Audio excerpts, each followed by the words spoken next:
Youth আড্ডা, রকে আড্ডা, করে মাঠে আড্ডা, কফি হাউস আড্ডা, ইউথ আড্ডা, পিওর আড্ডা, খোলা মেলা আড্ডা, মন ভালো করা আড্ডা। ইউথ আড্ডা,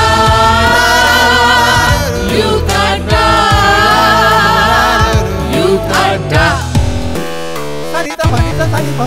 লেখাপড়া খেলাধুলা সবকিছুতে থাকি আমরা, সব কুল আর সবকেও রাখি।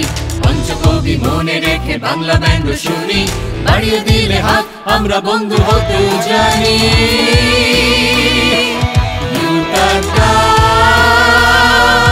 ইউথ আড্ডা, ইউথ আড্ডা।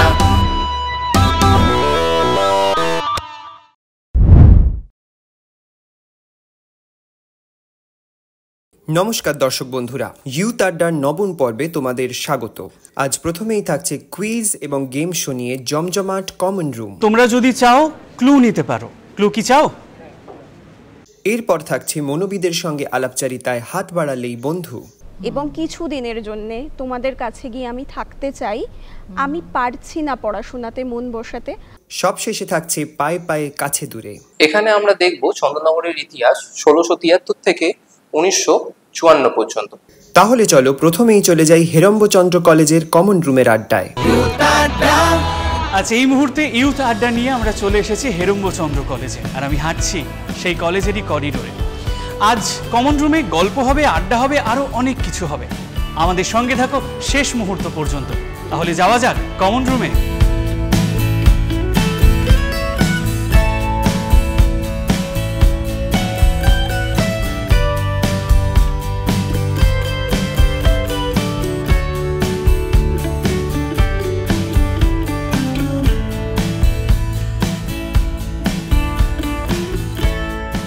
হেরম্বচন্দ্র কলেজের ছাত্রছাত্রীরা আমরা দেখেছি বিভিন্ন জায়গায় তারা বিভিন্ন অনুষ্ঠানে যোগ দেয়, তারা বিভিন্ন রকম পুরস্কারও নিয়ে আসে, আমাদের কলেজকে সমৃদ্ধ করে। আমি চাই আজকে তারা প্রত্যেকেই অনুষ্ঠানে যুক্ত হয়ে এবং যে সমস্ত তাদের কম্পিটিশনগুলো আছে সেখানেও তারা ভালো ফল করুক, যাতে আমাদের কলেজের নাম, হেরম্বচন্দ্র কলেজের নাম, সেখানেও যেন আরও সুন্দর করে আমাদের প্রতিষ্ঠিত হয়।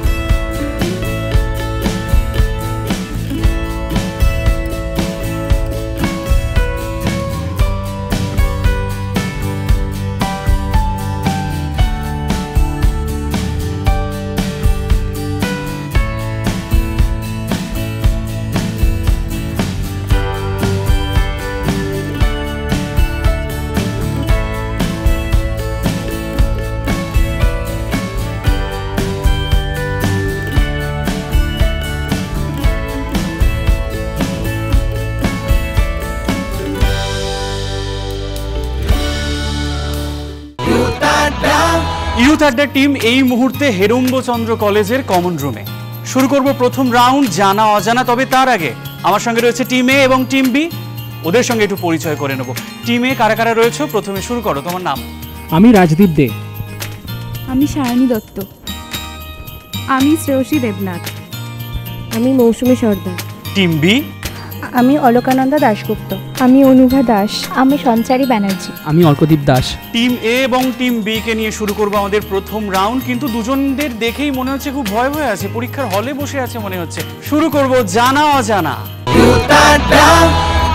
দুটো টিমকেই জানিয়ে দিয়ে আমাদের 3টে করে প্রশ্ন থাকবে, প্রত্যেক প্রশ্নের জন্য +4, আর ক্লু থাকবে। যদি ক্লু শুনে উত্তর দাও তাহলে +2। এখানে কিন্তু নেগেটিভ মার্কিং রয়েছে। আর এখানে আমরা প্রশ্ন পাস করতে পারি। হয়তো টিম এ উত্তর দিতে পারলো না, সেই প্রশ্ন টিম বি এর কাছে চলে যাবে। একই রুলস, যদি উত্তর দিতে পারো +4 এবং ক্লু শুনে উত্তর দিলে +2, আর ভুল হলে -4 -2। তাহলে আমরা শুরু করব আমাদের প্রথম রাউন্ড, জানা অজানা। প্রথম প্রশ্ন টিম এর কাছে। চলচ্চিত্র অভিনেতা শিবাজি রাও গায়কওয়াড়কে আমরা কি নামে চিনি? রজনীকান্ত। কি মনে হচ্ছে সঠিক? একদম সঠিক উত্তর দিয়ে দিয়েছে টিমে, কোনো ক্লু ছাড়াই।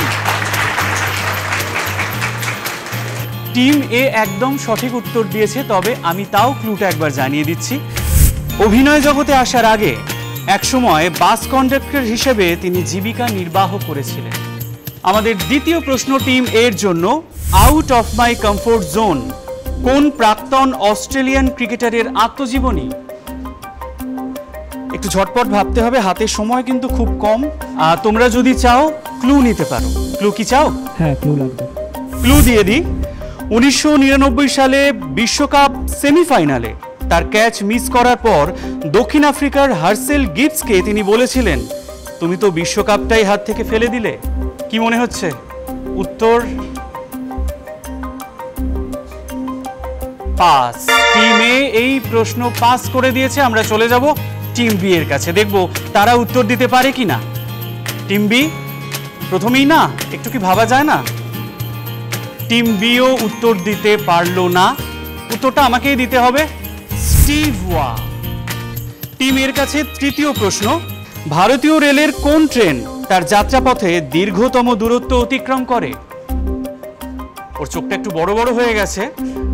ক্লু আছে কিন্তু তোমাদের জন্য, যদি ক্লু চাও। ক্লু চাই।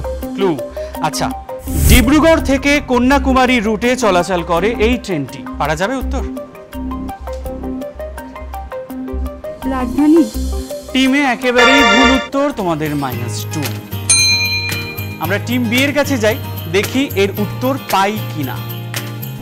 রাজধানী না। টিম বি তোমাদেরও -2। উত্তরটা আমাকেই দিতে হচ্ছে বিবেক এক্সপ্রেস। যাত্রাপথে ট্রেনটি মোট 4189 কিমি পথ অতিক্রম করেছে। আমরা চলে যাব আমাদের টিম বি এর কাছে। ওদের জন্য 3টি প্রশ্ন রয়েছে, পরপর 3টি প্রশ্ন করব। টিম বি এর জন্য প্রথম প্রশ্ন, শৃঙ্খল ঝংকার কোন বাঙালি মহিলা স্বাধীনতা সংগ্রামীর আত্মজীবনী? ক্লু আছে কিন্তু তোমাদের জন্য, যদি চাও ক্লু নিতে পারো। ক্লু নেব। 1932 সালের 6 ফেব্রুয়ারি কলকাতা বিশ্ববিদ্যালয়ের সমাবর্তন অনুষ্ঠানে বাংলার গভর্নর স্টানলি জ্যাকসনকে লক্ষ্য করে গুলি চালিয়েছিলেন তিনি। ছটপট মনে হচ্ছে তোমরা কাছাকাছি চলে গেছো উত্তরের। বীণা দাস। একদম ঠিক উত্তর এবং +2 ওদের ঝুলিতে। দ্বিতীয় প্রশ্ন তোমাদের জন্য, ভুল ভুলাইয়া ভারতের কোন শহরে অবস্থিত? এটা বলে দিতেই হবে। হায়দ্রাবাদ। টিম বি খুবই দুঃখের সঙ্গে জানাতে হচ্ছে -4। লখনৌ। টিম বি কে ক্লু দিয়ে দিই, গোমতী নদীর তীরে এই শহরের অবস্থান। সিটি অফ নবাবস এই নামে পরিচিত শহরটি। আমরা তৃতীয় প্রশ্নে যাব। তৃতীয় প্রশ্ন ভালো করে মন দিয়ে শুনবে। তপন সিনহা পরিচালিত এক ডক্টর কি মত ছবিটি তৈরি করেছিলেন সাহিত্যিক রমাপদ চৌধুরীর উপন্যাস অভিমন্যু অবলম্বনে। উপন্যাসটি কোন বাস্তব চরিত্র অবলম্বনে রচিত হয়েছিল? টিমে তোমরাও কিন্তু প্রশ্ন শুনলে, তোমরাও যদি উত্তর জানো, যদি টিম বি না পারে তোমরাও ট্রাই করতে পারো। টিম বি ক্লু শুনবে? ক্লু আছে তোমাদের জন্য? হ্যাঁ, ক্লু নেব। ভারতের প্রথম টেস্ট টিউব বেবির জনক নামে পরিচিত ছিলেন তিনি। সময় চলে যাচ্ছে, সময় এগোচ্ছে। টিম বি পাস করেছে। আমরা চলে যাব টিম এর কাছে। টিমে হবে না। টিম এও বলছে হবে না। এক্ষেত্রে বলে দিয়ে যে টিম বি -4। উত্তরটা আমাকেই দিতে হবে। উত্তর হচ্ছে ডাক্তার সুভাষ মুখোপাধ্যায়। আমরা টিম এ এবং টিম বি জানা অজানা রাউন্ডে কি স্কোর করলো সেটা একটু জেনে নেব। টিম এ ওদের খাতা খুলেছে, +2। টিমের জন্য একটু করতালি সকলে মিলে। আর টিম বি একটু দুঃখ মুখ, যদিও আজকে দুঃখ করার দিন, আজকে আনন্দ করার দিন। আমরা সবাই মিলে মজা করছি কমন রুমে। -4। এখনো অনেকগুলো রাউন্ড আছে, আরো অনেক সুযোগ আছে। টিম বি নিশ্চয়ই তাদের খাতা খুলবে। কি বলা যায়, টিম এ কে ছাপিয়ে টিম বি হয়তো ট্রফি জিতে নেবে। আমরা চলে যাব আমাদের দ্বিতীয় রাউন্ডে। আমাদের প্রত্যেক দিনের দর্শক যারা আছেন তারা জানেন যে আমাদের দ্বিতীয় রাউন্ডটা কি।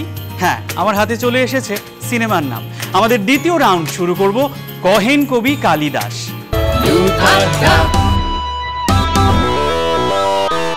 দুটো টিমই দুবার দুবার করে সুযোগ পাবে। দুটি সিনেমার নাম, অর্থাৎ টিম এ দুবার, টিম বি দুবার এবং +2 করে পয়েন্ট। এই রাউন্ডে কোনো নেগেটিভ মার্কিং নেই। তাহলে চলুন শুরু করি। কহেন কবি কালিদাস। এই রাউন্ডে যেটা হবে, আমার হাতে রয়েছে অনেক চিরকুট, তাতে সিনেমার নাম। প্রত্যেক টিম থেকে একজন করে উঠে আসবে, একটি করে চিরকুট তুলবে। যে সিনেমার নামটা তারা পড়বে সেটা সামনে এসে টিমের মধ্যে থেকে একজনকে অভিনয় করে দেখাতে হবে এবং টিমের বাকিদের সেটা বোঝাতে হবে যে কোন সিনেমার নাম লেখা আছে এই চিরকুটে। তাহলে টিম এ থেকে কে আসছে চিরকুট নিতে? আমি আসছি। সায়নী, তোমার হাতে 1 মিনিট টাইম রয়েছে। 1 মিনিটের মধ্যে বোঝাতে হবে এবং উত্তর চাই। তাহলে সায়নী, তোমার সময় শুরু হচ্ছে এখন।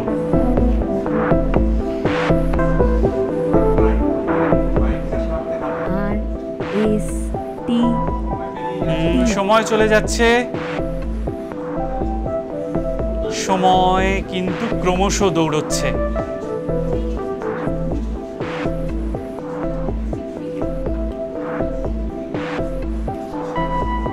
একটু ভাবতে হবে, একটু ভাবতে হবে। খুব সহজ, একটু ভাবতে হবে। হ্যাঁ, যেটা ভাবছো মনে হচ্ছে সেটাই বলো, যেটা মনে পড়ছে। ব্যাটম্যান। বলো। ব্যাটম্যান। আর একটু অনেকটা কাছাকাছি, তাড়াতাড়ি। Dark night. সময় কিন্তু আমাদের এখানেই শেষ। উত্তর হচ্ছে the Batman Begins. Team B এর কাছে যাব। টিম বি এর পক্ষ থেকে কে উঠে আসছে দেখে নিয়েছো? তাহলে তোমার জন্য 1 মিনিট সময়। তোমার সময় শুরু হচ্ছে এখন।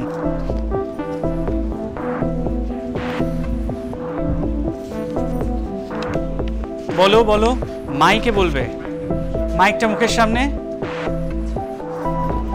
বাদশাহী আংটি। একদম সঠিক উত্তর। জোরে হাততালি ওদের জন্য। क्या बात, क्या बात। আবার চলে যাব টিম এর কাছে। 4টে লেটার, 4টে লেটার, 4টে ওয়ার্ড। আচ্ছা, বাংলা। মাথা। একদম ঠিক যাচ্ছ, একদম খুব কাছাকাছি। আর বুদ্ধি। আচ্ছা, খুব সময় আমাদের শেষ হয়ে গেল। খুব দুঃখের সঙ্গে জানাতে হচ্ছে, মানে আমার মুখ থেকে বেরিয়ে আসছিল। সিনেমার নাম 4 মূর্তি। টিমের দুঃখকে সঙ্গে করে নিয়ে চলে যাব টিম বি এর কাছে। দেখি টিম বি এখন কি করে।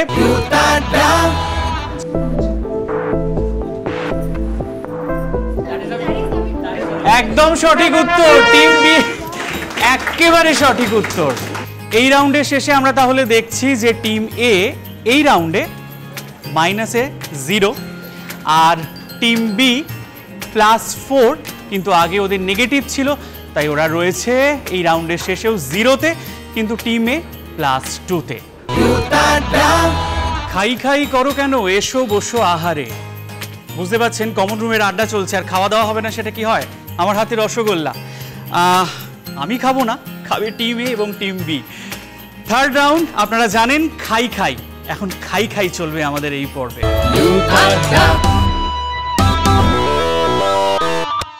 হাতে কাঁটা চামচ রয়েছে, টুক করে গিথে রসগোল্লা খেয়ে নিলাম। না না না না, সেটা তো হবে না। না গিথে এই কাঁটা চামচ দিয়ে টিম এ এবং টিম বি এর 4 জনকেই রসগোল্লা খেতে হবে। প্রত্যেকে পাবে 15 সেকেন্ড করে সময়। অর্থাৎ এই রাউন্ডে স্কোর করার জায়গাটা কিন্তু অনেকটা, অর্থাৎ +2 +2 +2 +2 অর্থাৎ +8। টিম এ টিম বি দুজনের কাছেই দারুণ সুযোগ রয়েছে। রসগোল্লা খাও, নাম্বার কামাও। তাই শুরু করি আমাদের থার্ড রাউন্ড, খাই খাই। টিমে তোমাদের সময় শুরু হচ্ছে এখন থেকে। দেখি হবে হবে হবে, এই হয়ে গেছে, রসগোল্লা ফসকে যাচ্ছে। হচ্ছে হচ্ছে না গিথে, কিন্তু হবে হবে হবে, হচ্ছে হচ্ছে হচ্ছে। এই উঠলো উঠলো, এই রসগোল্লা ফসকে যাচ্ছে। রসগোল্লা আসলে চামচ থেকে না, কিন্তু উঠবে উঠবে। টাইম আপ হলো না। যাব চতুর্থ জনের কাছে। তাহলে সময় শুরু হচ্ছে এখন। দেখি চতুর্থ জন। আর রসগোল্লা ফসকে না, ফসকে যাচ্ছে না। হবে হবে হবে হবে, নিশ্চয়ই হবে। না না, এইটা কিন্তু হলো না। চামচে করে রসগোল্লাটাকে মুখের কাছে তুলতে হবে, এইভাবে খেলে হবে না। তাই এক্ষেত্রে তোমাকে আমরা নাম্বার দিতে পারছি না। তাই এই রাউন্ডের শেষে টিম এ +4। আমরা এবার চলে যাব টিম বি এর কাছে। টিম বি, সামনে রসগোল্লা, জিভে জল, কিন্তু খেতে গেলে একটু কসরত করতে হবে। আমরা তাহলে শুরু করি। কে শুরু করবে, কোন দিক থেকে শুরু করবে? ওকে, তাহলে তোমার সময় শুরু হচ্ছে এখন থেকে। হবে হবে না, হতেই হবে, হতেই হবে। এই তো ফাইন। তাহলে সেকেন্ড জন রেডি? গড়িয়ে গেল, গড়িয়ে গেল না, হবে হবে। এই তো, এই তো, টিম বি এর জন্য জোরে হাততালি। চলো চলো, না গেথে সাইড দিয়ে। টিম বি একদম একদম, হচ্ছে হচ্ছে হচ্ছে হচ্ছে হচ্ছে হচ্ছে হচ্ছে হচ্ছে হচ্ছে। আরেকটু আরেকটু, হবে হবে হবে হবে হবে হবে। টিম বি, क्या बात क्या बात। টিম বি প্রত্যেকটা রাউন্ডে কিছু না কিছু একটু চমক দিচ্ছে। এই রাউন্ডে বলার অপেক্ষা রাখে না, চারজনই গপা গপ রসগোল্লা পেটে। আর +8, ওদের জন্য জোরে হাততালি। থার্ড রাউন্ডের শেষে আমরা দেখে নেব স্কোর কোথায় দাঁড়ালো। টিম এ +6, জোরে হাততালি। আর টিম বি আরো জোরে হাততালি, +8।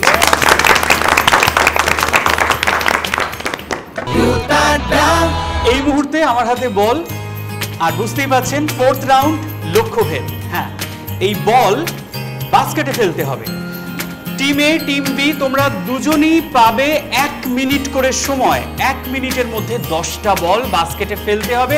আর এই রাউন্ডে +20 অর্থাৎ +2 প্রত্যেক বলের জন্য +20 করার সুযোগ।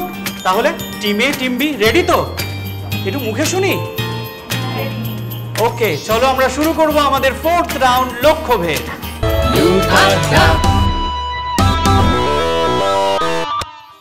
তাহলে আমরা শুরু করব টিম এ কে দিয়ে। তোমার সময় শুরু হচ্ছে এখন। হবে হবে হবে হবে হবে হবে, বাহ, দুটো হয়ে গেছে। Next next next next next. সময় চলে যাচ্ছে, ঝটপট ঝটপট। সময় কিন্তু লাইনে লাইনে লাইনে লাইনে লাইনে লাইনে লাইনে লাইনের আগে সময় কিন্তু এগিয়ে যাচ্ছে। সময় এগিয়ে যাচ্ছে, তাড়াতাড়ি লাইন লাইন দেখে লাইন দেখে। টাইম আপ, সময় এখানেই শেষ। আমরা আমরা আমরা দেখে নেব যে টিমে কতগুলো বল বাস্কেটে ফেলতে পারলো। দুটো বল হাতে, টোটাল 8টা বল টিম এ ঝুলিতে ফেলতে পেরেছে। সুতরাং টিম এ জোরে হাততালি নিজেদের জন্য, যথেষ্ট ভালো। লক্ষ্যভেদ রাউন্ডের শেষে টিম এ তাহলে +60, কম নয় কিন্তু। নিজেদের জন্য হাততালি হোক সকলে মিলে। তাহলে টিম বি, সময় শুরু হচ্ছে এখন। খুব সুন্দর, দাগের বাইরে কিন্তু বেরোবে না, দাগের বাইরে বেরোবে না। সবাই মিলে একটু হাততালি দে। হচ্ছে হচ্ছে হচ্ছে, আরো সুন্দর হবে। আচ্ছা আচ্ছা, লাইনে লাইনে দাঁড়িয়ে লাইনে দাঁড়িয়ে। খুব ভালো হচ্ছে, খুব ভালো হচ্ছে, খুব ভালো খুব ভালো।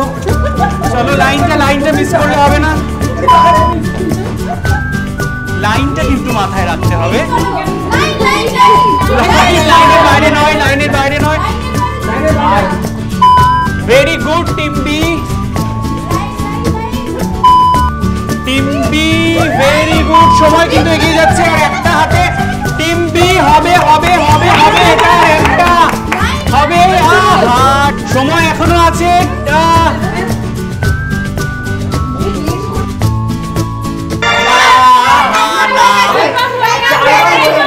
টাইম আপের পর সময় শেষ হওয়ার কিছুক্ষণ আগে টিম বি শেষ বলটা বাস্কেটে ফেলেছে। দুঃখ করার কিচ্ছু নেই, 9টা বল ওরা অলরেডি সময়ের মধ্যে ফেলে দিয়েছে, তাই টিম বি দারুণ। লক্ষ্যভেদের এই রাউন্ডের শেষে টিম বি একেবারে বাজিমাত করেছে, +18 ওদের ঝুলিতে ওরা নিয়ে গেছে। আর টিমে তোমরাও খারাপ করোনি, তোমাদের জন্য হাততালি হোক। দারুণ, এই রাউন্ডে দুজনেই হাড্ডাহাড্ডি টক্কর দিয়েছে একে অপরকে। 4th রাউন্ডের শেষে যেটা দেখছি, এ বলছে আমায় দেখ তো ও বলছে আমায় দেখ, কেউ কাউকে ছাড়ছে না। এই রাউন্ডের শেষে আমরা টোটাল স্কোরের দিকে নজর রাখবো। টিম এ +22 আর টিম বি, হাততালিটা আর একটু জোরে হবে, +26।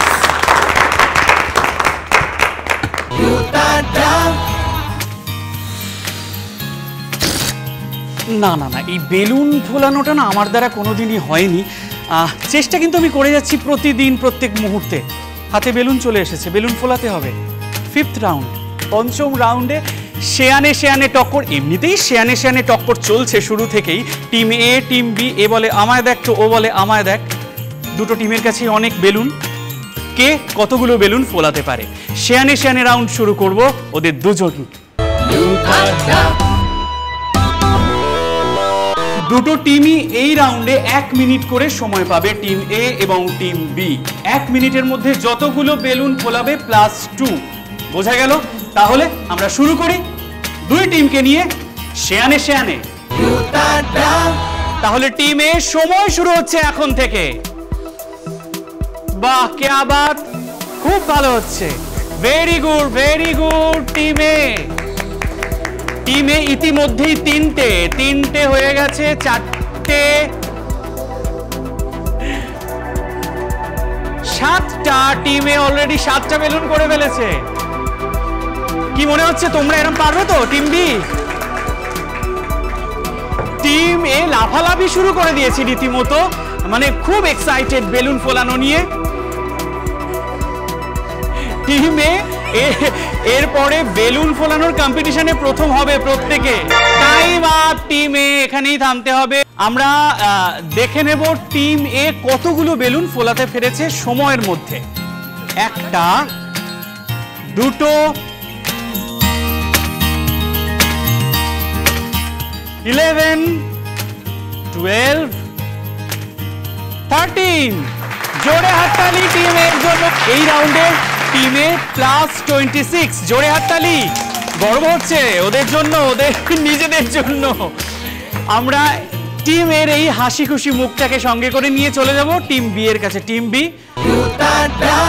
তোমাদের সময় শুরু হচ্ছে এখন থেকে। চলো টিম বি, জলদি জলদি জলদি জলদি, জোরে জোরে। 1টা হয়েছে টিম বি, 2টো, 13, 14 করতে হবে, 14। এটা মাথায় আছে তো? হবে নিশ্চয়ই। 4টে, হচ্ছে, খুব সুন্দর, খুব ভালো হচ্ছে টিম বি, খুব ভালো হচ্ছে একদম। সময় কিন্তু এগোচ্ছে টিম বি মাথায়। 1 মিনিট সময়। টাইম আপ টিম বি, সময় শেষ। আমরা দেখে নিই টিম বি কতগুলো বেলুন ফোলাতে পেরেছে। 1টা, 2, 11, 12, 13। টিম বিও 13। তাহলে শেয়ানে শেয়ানে এই রাউন্ডে দুজনেই শেয়ানে টক্কর দিয়েছে। টিম এ 13, টিম বি 13, অর্থাৎ টিম বিও +26। জোরে হাততালি। একেবারে শেয়ানে টক্কর চলছে কিন্তু, এটা বলতেই হয়। টিম এ এই রাউন্ডের শেষে টোটাল স্কোর 48। জোরে হাততালি।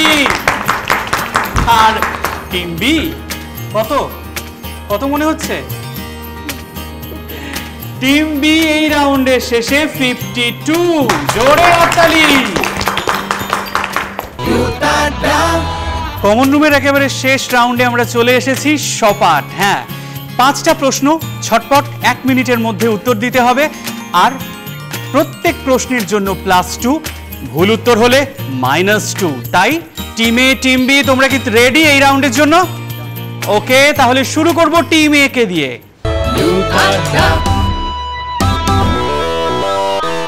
টিম এ তোমাদের জন্য 5টা প্রশ্ন। তোমাদের সময় শুরু হচ্ছে এখন থেকে।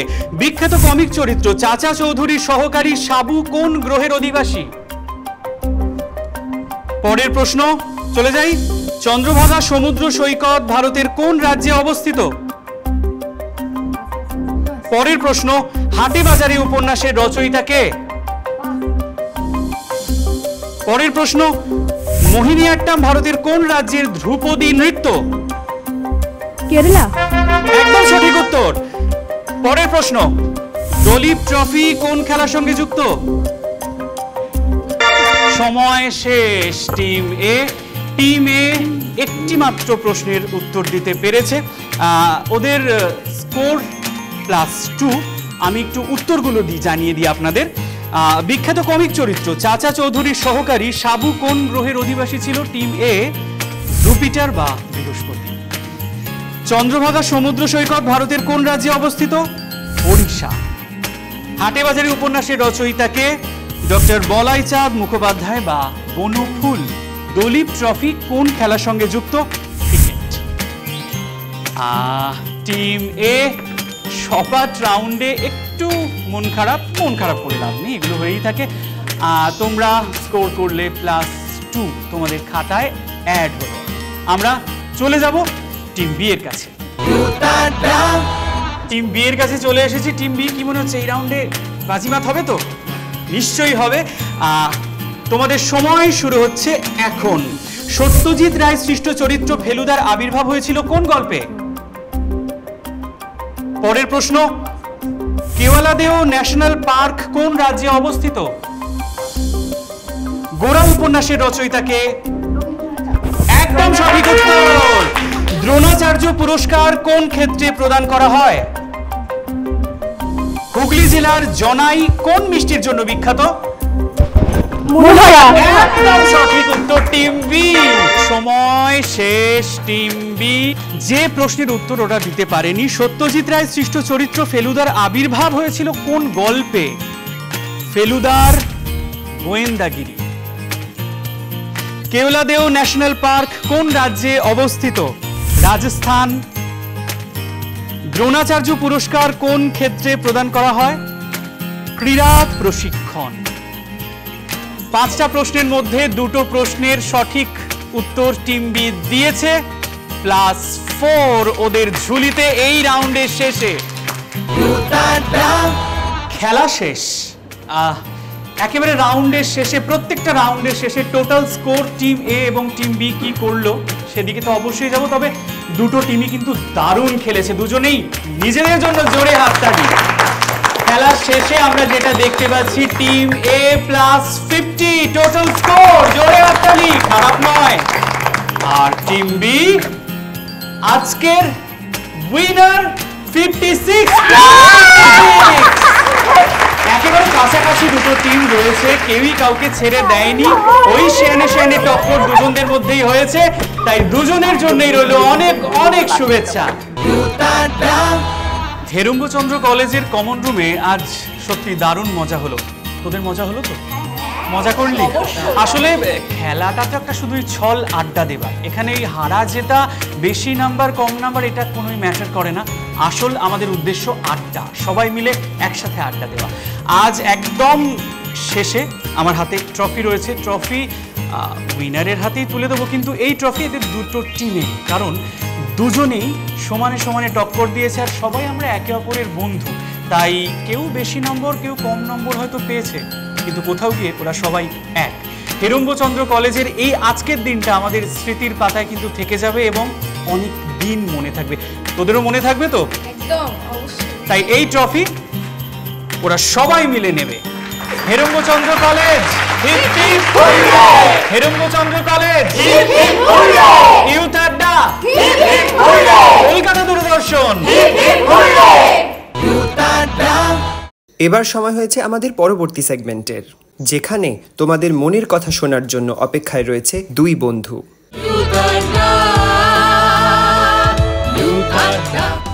ভুলগুলো সব ফুল হয়েছে, গন্ধ ভাসে তারি, শুধু আমার হৃদয়খানা বড্ড লাগে ভারী। হৃদয়ের কথা বলতেই আমাদের অনুষ্ঠান হাত বাড়ালেই বন্ধু। আর আজকে অন্য দিনের মতন তোমরা তো জানোই আমরা চিঠি পড়ব, তোমাদের চিঠি আমাদের এই অনুষ্ঠানে পড়ে তার থেকে সমাধান খুঁজব। আর সমাধান কে খুঁজে দেবে তাকেও তোমরা চেনো, আমাদেরই বন্ধু বিশিষ্ট মনোবিদ মৈত্রী আহমেদ। নমস্কার। আমাদের কাছে চিঠি এসেছে সুদূর কৃষ্ণনগর থেকে, নাম প্রকাশে অনিচ্ছুক কেউ লিখেছেন এটি। চিঠিটা পড়ি। প্রিয় বন্ধু, আমি এক অদ্ভুত সমস্যায় ভুগছি। এটা কাউকেই বোঝাতে পারছি না, এমনকি আমার বাবা মাকেও নয়। আমি নার্সিং পড়ছি, পড়াশোনার খুব চাপ, ট্রেনিংও চলছে, হস্টেলে থাকি। কিছুদিন যাবৎ আমার কিছুই যেন ভালো লাগছে না। রুমমেটের সঙ্গে কথা বলতে ভালো লাগে না, খেতে বসলেও বমি বমি পাচ্ছে। ডাক্তার দেখিয়েছিলাম, পেটের কোনো সমস্যা নেই, তবুও শরীরে এই অদ্ভুত অস্বস্তিটা চলছেই। সবার মাঝখানেও কেমন যেন একলা লাগে। সোশ্যাল মিডিয়াও দেখতে ভালো লাগছে না, মাঝে মাঝে আবার কান্নাও পাচ্ছে। মাকে বলেছি বাড়ি চলে আসব, মা বুঝিয়ে বললেন পড়ায় মন বসাতে। ট্রেনিং হয়ে গেলে বাড়ি যেতে বললেন মা, কিন্তু আমি আর পারছি না। রাতে ঘুমোতে পারি না, সবসময় বুকের মধ্যে একটা দলা পাকানো কষ্ট হচ্ছে, কেন বুঝতে পারছি না। এটা জেনুইন প্রবলেম। উনি নার্সিং পড়ছেন এবং নিজেই লিখেছেন যে পড়াশোনার ভীষণ রকম চাপ। নার্সিং আমরা জানি খুব স্ট্রেসফুল একটা কোর্স, এবং নিজের দিকে খেয়াল রাখার কোনো রকম সময় থাকে না। অনেক সকাল সকাল ক্লাস করার জন্য দৌড়তে হয়, খাওয়া দাওয়া করার জন্যও ঠিকঠাক মতো করে সময় পাওয়া যায় না, মানে হস্টেলে বাড়ি থেকে দূরে থাকছেন। ফলে কি একটা অন্য জায়গার মধ্যে, একটা অন্য পরিবেশের মধ্যে থাকতে হচ্ছে, এবং সেই জায়গাতে বন্ধু বান্ধব, একটা ভীষণ কম্পিটিটিভ পরিবেশও কিন্তু থাকে। সেই কম্পিটিটিভ পরিবেশে কতটা পরিমাণে উনি বন্ধু বান্ধব তৈরি করতে পেরেছেন সেই জায়গাগুলো প্রশ্নযোগ্য। ফলে এটা তো বোঝাই যাচ্ছে যে ওনার যে এই বমি পাচ্ছে, উনি যে খেতে পাচ্ছেন না, ওনার রাত্রে ঘুম হচ্ছে না, এই সমস্তগুলো কিন্তু টেনশনের থেকেই হচ্ছে। এবং এখানে যে উনি চিঠি লেখার প্রয়াসটা নিয়েছেন, এটার থেকেই বোঝা যাচ্ছে যে উনি নিজেও নিশ্চয়ই কিছুটা পরিমাণে ধরতে পেরেছেন যে ওনার ভেতরে ভালো মতনই টেনশন এবং ডিপ্রেশন কাজ করছে। সব থেকে বড় অসুবিধার জায়গা এক্ষেত্রে হয়েছে আমার যেটা মনে হয়, যে উনি একটা ভীষণ রকমভাবে আঁকড়ে ধরার চেষ্টা করছিলেন, একটা সাপোর্টের জায়গা খুঁজছিলেন, এবং বাড়ির পরিচিত পরিবেশটাতে গিয়ে সেখানে একটুখানি হাঁপ ছেড়ে নিঃশ্বাস নেওয়ার জন্য উনি চিন্তা ভাবনা করছিলেন। এবার মাও সেই জায়গাটাকে হয়তো ধরতে পারেননি, এবং সেই জন্যেই ওনাকে বলেছেন যে মাঝখানে ছেড়ে চলে এলে তখন অসুবিধা হতে পারে, তো সুতরাং যখন ছুটি থাকবে তখন আসতে। কিন্তু এই ক্ষেত্রে আমি আপনাকে জোর দেব যে যদি যেখানে পড়াশোনা করছেন সেখানে যদি বন্ধুবান্ধব জাতীয় কেউ যদি থেকে থাকে, তাহলে সেরকম কারোর সাথে কথা বলুন, বা সব থেকে ভালো হয় একবার যদি সাহস করে একটু রুমমেটকে বা ক্লাসমেট যারা আছে তাদেরকে জিজ্ঞেস করে দেখুন তারাও এই রকম অবস্থার মধ্যে দিয়ে যাচ্ছে কিনা, তারাও এরকম মানসিক চাপের মধ্যে দিয়ে যাচ্ছে কিনা, এবং হয়তো তারাও নিজেদের মধ্যে গুমড়ে মরছে এবং তারা নিজেদের মধ্যে বলাবলি করতে পারছে না এই ভয়তে যে কেউ হয়তো বুঝবে না। একবার একজন একটুখানি কথা বললেই বাকিরাও হয়তো বলতে শুরু করবে, এটা হতে পারে, এবং সেখান থেকেই কিন্তু অনেকটা পরিমাণে মনের বোঝা হালকা হয়ে যায়। দ্বিতীয়ত, যদি মনে হয় যে সেরকমটা করার উপায় নেই বা সেটা করেও কোনো রকম লাভ হচ্ছে না, তাহলে সেই ক্ষেত্রে মাকে স্পষ্টভাবে এই কথাটা বুঝিয়ে বলা দরকার যে আমি ভালো নেই এবং কিছু দিনের জন্যে তোমাদের কাছে গিয়ে আমি থাকতে চাই, আমি পারছি না পড়াশোনাতে মন বসাতে, আমার খুব কষ্ট হচ্ছে, আমি যদি কিছু দিনের জন্য এই জায়গাটা থেকে বেরোতে না পারি তাহলে আমি আর পরবর্তীকালেও পড়াশোনা করতে পারবো না বা এখানে আমি থাকতে পারবো না, প্লিজ আমাকে একটু হেল্প করো, যদি সম্ভব হয় একটু এসে আমাকে নিয়ে যাও। এই যে বমি ভাব হওয়া, ডাক্তারবাবু বলছেন কোনো অসুখ নেই, কিন্তু বমি পাচ্ছে। অসুখটা মনের মধ্যে, মনের অসুখ কথাটার আসলে মানে কি? অসুখ, সুখের অভাব। সুখের অভাবটাই তো মনের মধ্যে রয়েছে বলে সেই জন্যই শরীর খাবারকে ফিরিয়ে দিচ্ছে, নিতে চাইছে না, কারণ মনটা ভালো নেই বলে ওই জন্য শরীরটাও ভালো থাকতে পারছে না। সেই কারণেই রাত্রে ঘুমটাও হচ্ছে না। ঘুম না হলে তখন তো অবধারিতভাবে শরীরে হজমের সমস্যাও হবে। ফলে সব দিক থেকে ওর যে ভারসাম্যটা আছে সেই ভারসাম্যটার মধ্যে একটা গন্ডগোল চলে এসেছে, মানে পড়াশোনাটাও সঙ্গে হচ্ছে না এর ফলস্বরূপ। এরপরের চিঠিটি লিখেছেন সুমন মাইতি, পূর্ব মেদিনীপুরের নন্দীগ্রাম থেকে। লিখেছেন, প্রিয় বন্ধু, আমি মেদিনীপুরের এক প্রত্যন্ত গ্রামের ছেলে। ছোটবেলা থেকে বাবা কলকাতায় রেখে পড়াশোনা করিয়েছেন। এখন আমার পড়াশোনা শেষ। আমার থিয়েটারে অভিনয় করতে ভালো লাগে। আমি একটি থিয়েটার গ্রুপের সঙ্গে যুক্ত আছি বর্তমানে, কিন্তু আমার কথার জড়তা ও ইংরেজি উচ্চারণ নিয়ে ওখানে সবাই খুব হাসাহাসি করে। ডিরেক্টর বলছেন আমার এই উচ্চারণ নিয়ে অভিনয় সম্ভব নয়, অথচ আমি মন প্রাণ দিয়ে অভিনয় করতে চাই। আমি অভিনয়কে পেশা হিসাবে নিতে চাই, কিন্তু সকলের ক্রমাগত হাসাহাসিতে আমি খুব কষ্ট পাচ্ছি। নিজের উপর কনফিডেন্স চলে যাচ্ছে, আর তাতেই অন্য সময়ের তুলনায় রিহার্সালের সময় কথার জড়তা আরও বেড়ে যাচ্ছে। কি করব বন্ধু? উপায় যদি কিছু বলে দেন খুব খুশি হব। কি বলছো মৈত্রী, বল। যে অভিজ্ঞতার মধ্যে দিয়ে উনি যাচ্ছেন সেটাকে বলে পারফরম্যান্স অ্যাংজাইটি। মানে যখন কোথাও আমার পারফর্ম করার দরকার পড়ছে সেই সময়তে ভিতরে ভিতরে টেনশন কাজ করছে। এই পারফরম্যান্স অ্যাংজাইটি পরীক্ষার সময়তে হতে পারে, কারোর সাথে কথোপকথনের সময়তে হতে পারে, নিজের কাজ করার সময়তে হতে পারে। এবং এই ভদ্রলোক একটি অন্যরকম পেশাকে নিজের জীবিকা হিসেবে বেছে নেওয়ার চেষ্টা করছেন, নিজেকে একজন আর্টিস্ট হিসেবে প্রতিষ্ঠিত করার চেষ্টা করছেন। এতটা যে উনি মনের জোর দেখাচ্ছেন সেটার জন্য অবশ্যই ওনার একটা বাহবা প্রাপ্য। এবং উনি এই কথাটাও যথেষ্ট জোরের সঙ্গে বলেছেন যে আমি জানি যে আমার মধ্যে অভিনয় করার ক্ষমতা আছে। ঠিক, তার মানে ওনার মধ্যে যে কলাটা আছে, ওনার মধ্যে যে ট্যালেন্ট আছে, সেটার উপরে ওনার নিজের কিন্তু একটা ভরসার জায়গা আছে। শুধু যেটা দরকার ওনার সেটা হচ্ছে একটু গাইডেন্স দরকার। এবং দুর্ভাগ্যবশত যে থিয়েটার গ্রুপের সঙ্গে উনি যুক্ত রয়েছেন সেখান থেকে সেই গাইডেন্সটি উনি পাচ্ছেন বলে মনে হয় না। কারণ সঠিক গাইডেন্স যদি উনি পেতেন তাহলে সেক্ষেত্রে ওনার ডিরেক্টর ওনাকে সংশোধন করার চেষ্টা করতেন, ওনার উচ্চারণগুলোকে ঠিক করে দিতেন। বহু শিল্পী আছেন এখন যারা প্রথিতযশা এবং খুব বিখ্যাত হয়েছেন, তাদেরও কথার জড়তা ছিল এক সময়, তারা কিন্তু সেই জায়গা থেকে উঠে এসেছেন। কথার জড়তা তো একদম প্রথম দিন থেকেই কেটে যায় না, এটা তো একদম ঠিক বিষয়। এটা যিনি ডিরেক্টর তিনি তার নিজের সবথেকে বেশি ভালো করে এটা জানার কথা। ফলে উনি যে পরিবেশটার মধ্যে গিয়ে পড়েছেন সেই পরিবেশটা একটু আনহেলদি একটা পরিবেশ ওনার জন্য হয়ে উঠেছে। এবং যেহেতু ডিরেক্টর নিজেই এরকম ধরনের মন্তব্য করছেন সেই কারণে আরও অন্যান্য কলাকুশলী যারা রয়েছেন তারা আরও বেশি ওনাকে নিয়ে এই সমস্ত মন্তব্যগুলো করতে পারছেন সেই সুযোগটা পেয়ে, এবং ওনাকে ভীষণ রকমভাবে ছোট করা হচ্ছে। ফলে একটা অপশন তো থাকে ওনার জন্যে যে যদি অন্য কোনো থিয়েটার গ্রুপের সঙ্গে উনি যুক্ত হতে পারেন এই জায়গাটাকে ছেড়ে। কতদিন ধরে এই থিয়েটার গ্রুপের সঙ্গে যুক্ত রয়েছেন সেটা জানতে পারলে আসলে ভালো হতো। যদি এমন হয় যে অনেক বছর ধরে রয়েছেন এবং তারপরে উনি এরকম আচরণই পাচ্ছেন ওনার সঙ্গী সাথীদের থেকে, তাহলে অবশ্যই বলবো যে অন্য কোনো জায়গাতে চেষ্টা করে দেখুন। যদি এমন হয় যে খুব বেশি দিন হয়নি তাহলে সেই ক্ষেত্রে নিজের ভেতরের যে ট্যালেন্টটা রয়েছে সেইটাকে ঘষা মাজা করার জন্যে, সেটাকে ঘষে মেজে আরও বেশি উন্নত করার জন্যে কি করা দরকার সেইটার উপরে নজর দেওয়া দরকার। এখনকার দিনে আমাদের হাতে হাতে ইন্টারনেট অ্যাভেলেবল, তো সুতরাং সেই ইন্টারনেটের থেকে দেখে নিজেকে শেখানোর চেষ্টা করুন।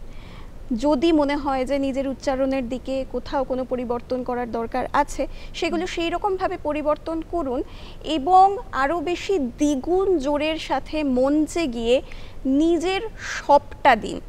আজকে হতে পারে হয়তো ওনারা আপনার উচ্চারণ নিয়ে হাসাহাসি করছেন এবং ভেতরের যে আপনার ক্ষমতাটা আছে সেইটাকে ওনারা দেখছেন না, কিন্তু সেইটা যদি আপনার বাইরের দিকে বেরিয়ে আসে তাহলে ওনারা সেটা নিশ্চয়ই নজর করবেন। এবং তারপরে আমি বলবো যে যেহেতু ওনার মধ্যে একটা পারফরমেন্স অ্যাংজাইটি তৈরি হয়েছে, তো সুতরাং দেখা যাবে উনি হয়তো সারাদিন ধরেই এই বিষয়টাকে নিয়েই ভাবনা চিন্তা করছেন। আগে থেকে এত বেশি নিজেকে ভাবাবেন না, কাজটার উপরে বরং বেশি করে ফোকাস করুন, ডায়লগের উপরে ফোকাস করুন এবং নিজের মনকে শান্ত করুন এবং নিজেকে এই জোরটা দিন যে আমি চেষ্টা চালিয়ে যেতে থাকলে আমি নিশ্চয়ই পারবো। আর এর সঙ্গে সঙ্গে আমাদের অনুষ্ঠানও একেবারে শেষ পর্যায়ে চলে এসছে, আর চিঠি পড়ার সময় নেই। শুধু বন্ধুদেরকে বলে দিই, যারা এরকম মানসিক সমস্যায় ভুগছো, এরকম নানান ধরনের সমস্যা তোমাদেরকে বারবারই জীবনে এগিয়ে চলার পথে বাধা হয়ে দাঁড়াচ্ছে, সেই সমস্যাগুলো আমাদের লিখে পাঠাও। আমাদের ঠিকানা কেন্দ্র অধিকর্তা, দূরদর্শন কেন্দ্র, কলকাতা, 18/3 উদয় শঙ্কর সরণি, গল্ফ গ্রিন, কলকাতা 7,95,000। সকলে ভালো থেকো, সুস্থ থেকো, সুস্থ মনে থেকো। নমস্কার। নমস্কার।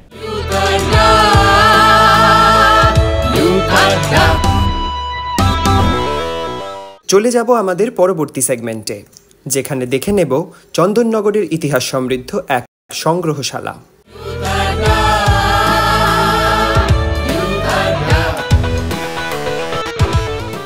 পায়ে পায়ে কাছে দূরেতে আজ আমরা চলে এসেছি চন্দননগর কলেজ মিউজিয়ামে।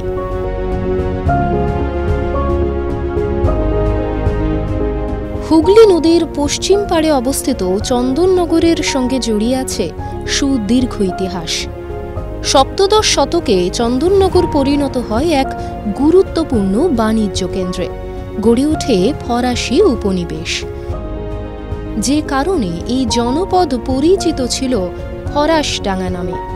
1862 খ্রিস্টাব্দের 31 আগস্ট জেসুইট পাদ্রি এম ম্যাগলয়ের বার্থেট প্রতিষ্ঠা করেছিলেন সেন্ট মেরিজ ইনস্টিটিউশন।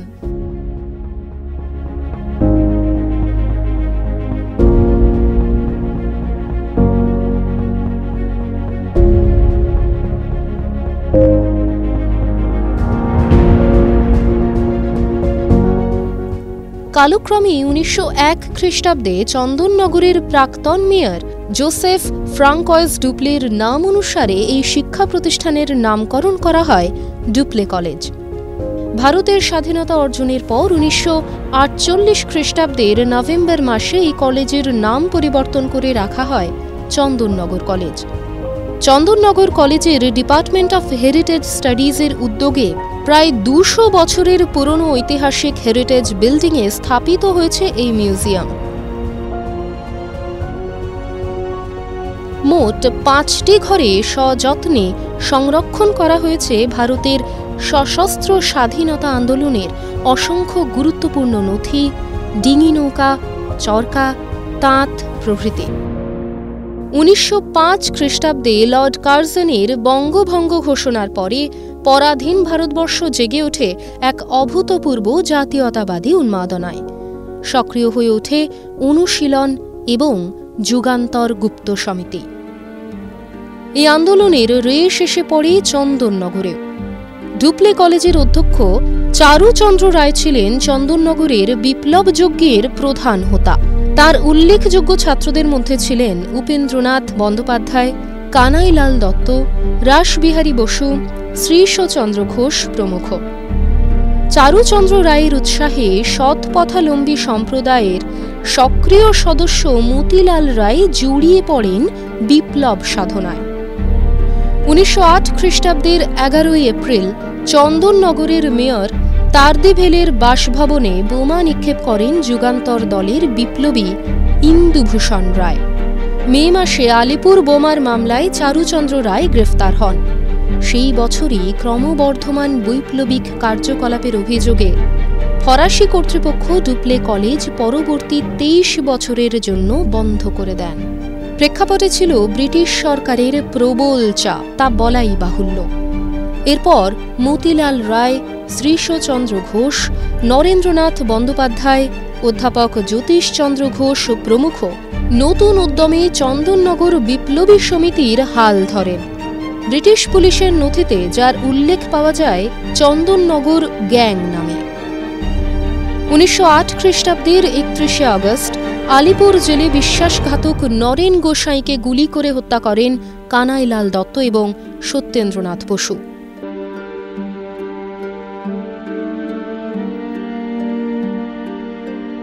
জেলে রিভলভার পৌঁছে দেওয়ার ব্যবস্থা করেন শ্রীশচন্দ্র ঘোষ। ক্রমে অনুশীলন সমিতি এবং যুগান্তর দলের সঙ্গে সংযোগ রক্ষার মাধ্যমে সমগ্র ভারতব্যাপী সশস্ত্র বৈপ্লবিক কর্মসূচির সঙ্গে জড়িয়ে পড়ে বিপ্লব তীর্থ চন্দননগর। মতিলাল রায় প্রতিষ্ঠা করেন প্রবর্তক সংঘ, যেখানে বিভিন্ন সময় আশ্রয় নিয়েছেন অরবিন্দ ঘোষ, অমরেন্দ্রনাথ চট্টোপাধ্যায়, ডাক্তার যাদু গোপাল মুখোপাধ্যায়ের মতো বিপ্লবী। চন্দননগর থেকেই নৌকা যুগে কলকাতা হয়ে পণ্ডিচেরির উদ্দেশ্যে রওনা হন অরবিন্দ। ভারতের স্বাধীনতা সংগ্রামের সশস্ত্র আন্দোলনের অন্যতম গুরুত্বপূর্ণ অধ্যায় ছিল বোমা, যা নির্মাণে পিছিয়ে ছিল না চন্দননগর বিপ্লবী সমিতি। ডাক্তার নগেন্দ্রনাথ ঘোষের কাছে বোমা তৈরির তালিম নেন মনীন্দ্রনাথ নায়েক। মূল তত্ত্বাবধায়ক ছিলেন তৎকালীন রিপন কলেজের রসায়নের অধ্যাপক সুরেশ চন্দ্র দত্ত। রাসবিহারী বসুর পরিকল্পনায় 1912 খ্রিস্টাব্দের 23শে ডিসেম্বর দিল্লিতে লর্ড হার্ডিঞ্জের উপর বোমা নিক্ষেপ করেন বসন্ত বিশ্বাস। এই বোমা ছিল মনীন্দ্রনাথ নায়েকের তৈরি। পরের বছর চন্দননগরের বোমা ব্যবহৃত হয় সিলেটের মৌলভীবাজারের মহকুমা শাসক গর্ডন হত্যা প্রচেষ্টায়, যেখানে দুর্ভাগ্যজনকভাবে বোমা বিস্ফোরণের ফলে মৃত্যু ঘটে অনুশীলন সমিতির বিপ্লবী যোগেন্দ্র চক্রবর্তীর। এছাড়াও স্পেশাল ব্রাঞ্চের তৎকালীন ডিআইজি গডফ্রে চার্লস ডেনহ্যাম হত্যা প্রচেষ্টাতেও চন্দননগরে তৈরি বোমা ব্যবহার করেন ননী গোপাল মুখোপাধ্যায়। 1930 খ্রিস্টাব্দের 18 এপ্রিল চট্টগ্রাম অস্ত্রাগার লুণ্ঠনের পর 4 পলাতক বিপ্লবী অনন্ত সিং, গণেশ ঘোষ, আনন্দগুপ্ত এবং জীবন ঘোষাল চন্দননগরের গোন্দলপাড়ায় একটি গোপন আশ্রয়ে আত্মগোপন করেন। শশধর আচার্য এবং সুহাসিনী গঙ্গোপাধ্যায় পুলিশের সেন দৃষ্টি থেকে পরম যত্নে আগলে রেখেছিলেন 4 বিপ্লবীকে। যুগান্তর দলের বিপ্লবী ভূপেন্দ্র কুমার দত্তের অনুরোধে চন্দননগরে এই ব্যবস্থা করে দিয়েছিলেন বসন্ত কুমার বন্দ্যোপাধ্যায়। ওই বছরের 1 সেপ্টেম্বর কলকাতার পুলিশ কমিশনার চার্লস টিগার্টের বাহিনীর সঙ্গে সংঘর্ষে শহীদের মৃত্যুবরণ করেন জীবন ঘোষাল। 1933 খ্রিস্টাব্দের 9 মার্চ ডালহাউসি স্কোয়ার বোমার মামলার পলাতক বিপ্লবী দীনেশ চন্দ্র মজুমদার চন্দননগরের ফরাসি পুলিশ কমিশনার মসি ক্যাঁকে গুলি করে হত্যা করেন। চন্দননগরের রথ যে প্রাচীনকালের যে কাঠের রথটা ছিল সেইটা এখানে দেখা যাচ্ছে। এই ছবিটা আমরা সংগ্রহ করতে পেরেছি। এখানেতে চন্দননগরের রথের সাথে চন্দননগরের যে দুটো গেট, একটা তালডাঙ্গার দিকে আর একটা বারাসাতের দিকে, তো সেই গেটটা এখানে দেখা যাচ্ছে তালডাঙ্গার দিকের গেট, কিন্তু এই গেটটার এখন বর্তমানে কোনো অস্তিত্ব নেই। এছাড়াও চন্দননগরে দাস বেকারি, তারপরে ফ্রেঞ্চ সেমেট্রি, নানা ছবি নানাভাবে উঠে এসছে আমাদের এই মিউজিয়ামে। যাদবেন্দ্র ঘোষের যে আদি রথ, যেটার রেপ্লিকা আমরা সেকেন্ড গ্যালারিতে দেখেছি ফটোগ্রাফির রুমে, সেখানে আমরা আদি রথটার ছবি দেখেছি। এবং এখানে যে দুটো ঘোড়া রাখা রয়েছে এবং সারথি রয়েছে আমার পিছনে, এই দুটো ঘোড়ারই বয়স মোটামুটি রাফলি 300 বছরের একটু কম। পুরোপুরি ঘোড়াগুলো নিম কাঠের তৈরি, যেগুলো একটা জায়গা আমরা পেয়েছি, সেখান থেকে রিস্টোরেশন করে রাখা হয়েছে। খেলাধুলা নিয়ে চন্দননগর প্রথম থেকেই, মানে আদিকাল থেকেই চন্দননগর তার খেলাধুলার উপর যথেষ্ট সময় দিয়েছে এবং ইন্টারেস্ট পোষণ করেছে। যেমন এখনো এখানে টেকন্ডো খেলা, ক্যারাটে, এগুলো রয়েছে আমাদের কালচারের মধ্যে। বিপ্লব তীর্থ চন্দননগরের ঐতিহ্যমণ্ডিত ইতিহাসের পাশাপাশি শহরের বিবর্তন এবং সামাজিক ও সাংস্কৃতিক ইতিহাসের দর্পণ হিসাবে এক গুরুত্বপূর্ণ উদ্যোগ এই মিউজিয়াম। আমাদের আজকের পর্ব কেমন লাগলো তোমরা অবশ্যই জানাও আমাদের অফিসিয়াল ফেসবুক, এক্স হ্যান্ডেল এবং ইউটিউব চ্যানেলে তোমাদের কমেন্টের মাধ্যমে। ফিরে আসছি আগামী সপ্তাহে একই দিন একই সময়, শুধুমাত্র ডিডি বাংলায়। নমস্কার।